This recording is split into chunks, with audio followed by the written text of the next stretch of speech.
Hello everyone, I welcome you all in your accountancy class. We were discussing about depreciation. Today we will talk about methods of recording depreciation. देखो पहले हमने जो method दो discuss किए ना, straight line method और return down, वो थे मेथड ऑफ चार्जिंग डेप्रिसिएशन की डेप्रिसिएशन चार्ज कैसे करना है, स्ट्रेट लाइन से करें या रिटर्न डाउन से करें। अब क्या है रिकॉर्ड करने का तरीका कि उसको अकाउंटेंसी में रिकॉर्ड कैसे करें। अभी तक हमने जो किया, हमने क्या किया, हमारे एसेट अकाउंट में ही क्रेडिट साइड में उसको रिकॉर्ड किया डेप्रिसिएशन को। First method very simple method. Second अब क्या है ना कि एसेट अकाउंट से चार्ज मत करो। एसेट अकाउंट में एसेट को उसकी फेस वैल्यू पर ही रहने दो तब तक जब तक आप उस एसेट को बेच नहीं देते। आप तब तक अपना डेप्रिसिएशन एक अलग अकाउंट में लिखते रहो, उसको कहेंगे प्रोविजन फॉर डेप्रिसिएशन अकाउंट। कि आप अपना डेप्रिसिएशन एक अलग अकाउंट में लिखो जिसको आप कहोगे प्रोविजन फॉर डेप्रिसिएशन अकाउंट। ये अकाउंट एक तरह का आपका ना लाइबिलिटी अकाउंट है कि आपको इतना डेप्रिसिएशन क्रिएट होता जा रहा है, मतलब इतना चार्ज होता जा रहा है, वो इकट्ठा होता रहेगा। उसमें 2 3 4 साल बाद जब आपने एसेट बेचनी होगी तो वो उस प्रोविजन वाले जो अकाउंट है उसके अंदर डेप्रिसिएशन इकट्ठा हो जाएगा। तो आपको टोटल डेप्रिसिएशन पता होगा कि इस एसेट के ऊपर इतने सालों में टोटल इतना डेप्रिसिएशन लगा। उसको आप एक ही बार में उस एसेट में से माइनस कर दोगे कि भाई ये मेरा 4 सालों का डेप्रिसिएशन है, 3 सालों का। एसेट में से माइनस करके कहोगे कि अच्छा अब इतने की एसेट है, अब देखते हैं कि कितने की मेरी सेल होती है। तो इसके लिए आपको फिर सेकंड जो मेथड है, 2 अकाउंट्स बनाने होते हैं, एक एसेट अकाउंट और दूसरा provision for depreciation account. Provision for depreciation account जो होता है आपका, वो लाइबिलिटी है, उसका नेचर लाइबिलिटी नेचर का अकाउंट होता है वो। ओके, तो अब आपको जो है वो इस सेकंड मेथड से चलना है। सिंपल सा आपका सम रहेगा और यहां पर आपको जो है स्ट्रेट लाइन मेथड से ही सिंपल कहा जाएगा कि हर बार डेप्रिसिएशन की अमाउंट सेम है ताकि सिंपल रहे आपका सम, आपको बार बार डेप्रिसिएशन भी कैलकुलेट ना करना हो। एक्स लिमिटेड ने देखो 1 अप्रैल 2008 को ना एक सेकेंड हैंड प्लांट लिया 4 लाख का और उस पर 80,000 रुपीज़ जो है वो इमीडिएटली जो है वो स्पेंड कर दिए और ओवरहॉलिंग पे उसकी 20, तो यानी प्लांट उसको टोटल कितने का पड़ गया, 5 लाख का, क्योंकि 4 lakh plus 80 plus 20 5 lakh rupees plant की कॉस्ट हो गई। 1 अक्टूबर 2011 को उन्होंने ना ऑब्सोलीट का मतलब होता है भी अब किसी काम का नहीं रहा, तो उन्होंने उसको सेल कर दिया 2 लाख में। 2008 में लिया है, 2011 में सेल हुआ है। ओके, तो तब तक आपको डेप्रिसिएशन उसका काउंट करके उसको कहाँ रख देना है, प्रोविजन वाले अकाउंट में। अपने खुद के प्लांट अकाउंट में नहीं डालना, प्लांट अकाउंट में फेस वैल्यू पर ही दिखाना है उसको हमेशा कि 5 लाख का ही है मेरा हर साल। लास्ट में जाके कहेंगे कि भाई इतना डेप्रिसिएशन बन गया आपका। डेप्रिसिएशन 10% प्रोवाइड करना है ओरिजिनल कॉस्ट पे, यानी 5 लाख रुपीज़ का 10% हो गया 50,000। हर बार 50,000 लगाना है क्योंकि इसने कहा है ओरिजिनल कॉस्ट मेथड से चलो। बुक्स आपकी हर साल जो है वो 31 मार्च को बंद होती हैं। एक में कह रहा है कि बिना मेंटेन किए बना दो, तो वो तो हम करते ही आए हैं अब तक कि हर बार अगर provision for depreciation account maintain किए बिना, तो हमने किया ही है, नॉर्मल सम है, हर साल डेप्रिसिएशन लगाएंगे और एसेट की आपकी जो है वो क्लोजिंग वैल्यू आपको पता होगी, वो ईजी है। हमें सीखना है नया मेथड कि जब हमें provision for depreciation account maintain करना हो तब हम क्या करेंगे, तब हम 2 अकाउंट्स को मेंटेन करेंगे। One is asset account and another one is provision for depreciation account, क्योंकि इसको मेंटेन करने के लिए उन्होंने बोला है। तो अब हम यहां पर चलते हैं। आपका जो एसेट अकाउंट होगा ना वो तो ना सिंपल ही रहेगा, कि वो सिंपल इसलिए रहेगा क्योंकि वो जब तक एसेट सेल नहीं होती ना तब तक एसेट को आपने उसकी फेस वैल्यू पर ही दिखाना है। तो that is for amount and that is for date. तो ये हो गया हमारा। अब आपने जो है ना मशीनरी की खरीदने की एंट्री को करना है, जो कि आपने ली थी 1 अप्रैल 2008 को टू बैंक।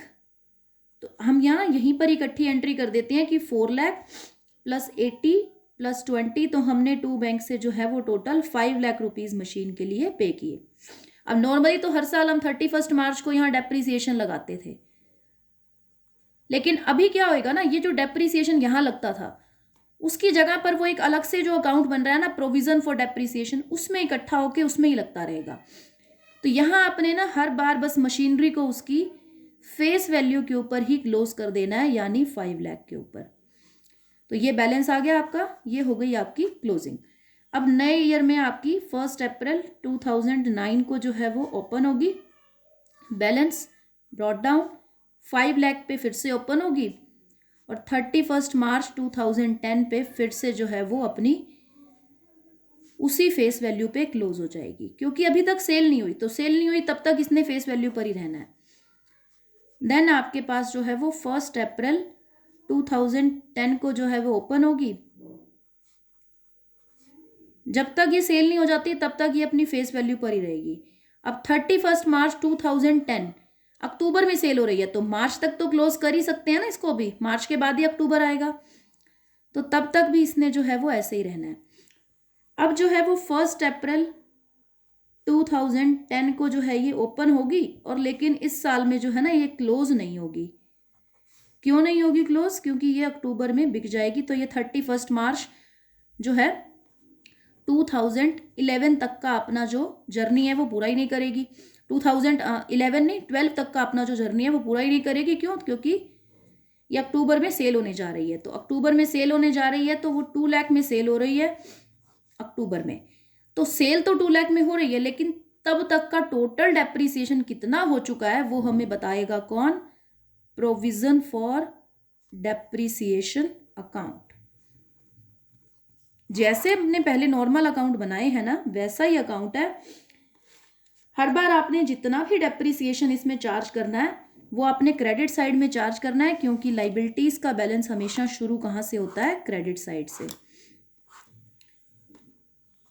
तो यहां अब आप जो है वो डेट डाल दो कि आपने पहला डेप्रीसिएशन कब लगाना था? 31 मार्च 2009 को। ध्यान है, जो यहाँ लगाना था तो इसकी जगह पर जो इस डेट को लगना था ना, वो इस डेट को यहाँ लगेगा, 31 मार्च 2009। पता है ना, यहाँ डेप्रीसिएशन लगना था पहली बार, तो वो यहाँ इस तरफ लगेगा, बाय डेप्रीसिएशन अकाउंट। वही लिखना है जो वहाँ लिखते थे, वही डेप्रीसिएशन अकाउंट। और 50,000 का डेप्रीसिएशन आपका लग गया। तो अब यहाँ आपका जो है वो क्लोजिंग बैलेंस की जो होगी वो आपकी इधर डेबिट साइड में होगी, क्योंकि खुला अगर इस तरफ से है बैलेंस तो क्लोजिंग हमारी यहाँ होगी। टू बैलेंस कैरेड डाउन 50,000 से आपकी जो है वो क्लोजिंग हो जाएगी। तो ये तो आपने कर दिया क्लोज। अब ओपन होगा 1 अप्रैल को 2009 को, बाय बैलेंस ब्रॉट डाउन 50,000 से। अब नया डेप्रीसिएशन और लग जाएगा 31 मार्च को। यहाँ 31 मार्च को आपने फिर से लिखना है बाय डेप्रीसिएशन अकाउंट, 50,000 का और लग गया। ये सेकेंड ईयर है ना, तो देखो 50-50, अब टोटल डेप्रीसिएशन अपने पास कितना हो गया? टू बैलेंस सीडी करो, टोटल डेप्रीसिएशन 2 साल का कितना हो गया? 1 लाख रुपीज। तो यहां अब आपने जो है वो 1 लाख रुपीज से इसको क्लोज करना है। उसके बाद अब 1 अप्रैल को 2010 को खुला आपका, by balance brought down 1 lakh से खुलेगा। क्यों? क्योंकि क्लोज 1 लाख पे हुआ था ना। देखो ये देख के चलना है कि भी अब 2 साल का डेप्रीसिएशन मेरे पास 1 लाख इकट्ठा हो चुका है। 31 मार्च 2011 को एक पूरा डेप्रीसिएशन और लगेगा, क्योंकि मार्च के बाद आता है अक्टूबर, तो वो बाद में अभी सेल करनी है। तब तक का डेप्रीसिएशन तो लगाओ एक बार, मार्च तक का 50,000 डेप्रीसिएशन लग गया। तो अब आपके पास जो है वो क्लोजिंग कितने से हो गई आपकी? 1,50,000 से, 1,50,000 से क्लोजिंग। अब आपका जो है ना वो ओपन होगा ये 1,50,000 पे। अब जो डेप्रीसिएशन लगाना है आपने, वो आपने कब तक का लगाना है? 30 सितंबर यानी 1 अक्टूबर तक का। तो 6 मंथ का डेप्रीसिएशन और लगना है। तो यहाँ आपने जो है वो ओपनिंग की हुई है 1,50,000 से, क्योंकि 3 साल का डेप्रीसिएशन अब तक लग चुका है। अब 6 मंथ का और लगाना है आपने, लगा दो। क्यों? क्योंकि 6 मंथ का क्यों? क्योंकि अक्टूबर तक का लगाना है हमें। तो अक्टूबर तक का डेप्रीसिएशन पूरे ईयर का 50 है, तो अक्टूबर तक का कितना हो जाएगा? 25,000। अब टोटल डेप्रीसिएशन आपके पास जो है ना वो कितना हो गया? 1,75,000। यहाँ अक्टूबर में आके मशीनरी सेल हो रही है। अब तक का टोटल डेप्रीसिएशन कितना है? 1,75,000। इस डेप्रीसिएशन को लेके आ जाओ आप यहाँ, क्योंकि हर बार हम क्रेडिट से चार्ज करते हैं, हम 3 साल का इकट्ठा यहाँ लिख देंगे। और वो कब लिखेंगे? जब हमने बेचनी है अक्टूबर 2011 में। आप लिखोगे, नाम क्या है अकाउंट का? By provision for depreciation account, और 1,75,000 का डेप्रीसिएशन यहाँ आप ले आए। अब क्योंकि देखो इस अकाउंट से निकल के डेप्रीसिएशन कहाँ गया है? एसेट अकाउंट में। तो लाइबिलिटी हमारी जो है वो पे ऑफ हो रही है। तो लाइबिलिटी अगर हमारी जो है वो पे हो रही है, तो अब यहाँ पे ऑफ का मतलब लाइबिलिटी खत्म हो रही है, ये अकाउंट क्लोज हो रहा है। तो यहाँ आपने यहाँ डेबिट में एंट्री कर देनी है टू एसेट अकाउंट, या जो भी प्लांट अकाउंट है आपका, और यहाँ आपने लिख देना है कि 1,75,000 का डेप्रीसिएशन मेरा सारा का सारा ट्रांसफर हो गया एसेट अकाउंट में। अब जितने की सेल हो रही है ये अक्टूबर में, वो कर दो आप बाय बैंक, क्योंकि एसेट रिड्यूस हो रही है तो क्रेडिट से एंट्री होएगी। 2 लाख में आपने जो है ना वो सेल की है। अब आप देखो 5 लाख की आपने ली थी, 1,75,000 का डेप्रीसिएशन लगा, तो आपकी जो है वो सेल कितने में होनी चाहिए थी यहाँ पर वो देखो, और आपको प्रॉफिट हो रहा है या फिर जो है वो लॉस हो रहा है वो देखो। 5 लाख की हमारी जो है वो मशीन थी, 1,75,000 का हमने डेप्रीसिएशन लगाया, मतलब प्लांट था, तो वो कितने का रह गया था? ये 3,25,000 का देखो रह गया था, और सेल कितने का हो रहा है? 2 लाख का। तो इसका मतलब 1,25,000 का लॉस ही हो रहा है ना हमें। 3,25,000 में सेल हो सकता था, डेप्रीसिएशन घटाने के बाद इसकी वैल्यू 3,25,000 थी, सेल हम 2 लाख में ही कर पाए, लॉस हो गया हमें। लॉस हो गया तो क्रेडिट साइड पे यहाँ पे एंट्री करनी पड़ेगी। क्रेडिट पे इसलिए क्योंकि ये इधर से हमें पूरा करना है इस टोटल को। तो by statement of profit and loss 1,25,000 का लॉस हो गया। अब दोनों तरफ 5 लाख का टोटल करके ये बात इक्वल हो जाएगी। प्रॉफिट होता तो इस तरफ एंट्री करते, क्योंकि जब आप जर्नल एंट्री पिकआउट करोगे तो आप समझ जाओगे कि क्यों हमने ऐसा किया। सो ये आपका टॉपिक था, इससे रिलेटेड आप सम्स को प्रैक्टिस करेंगे। That's all for today. Thank you so much.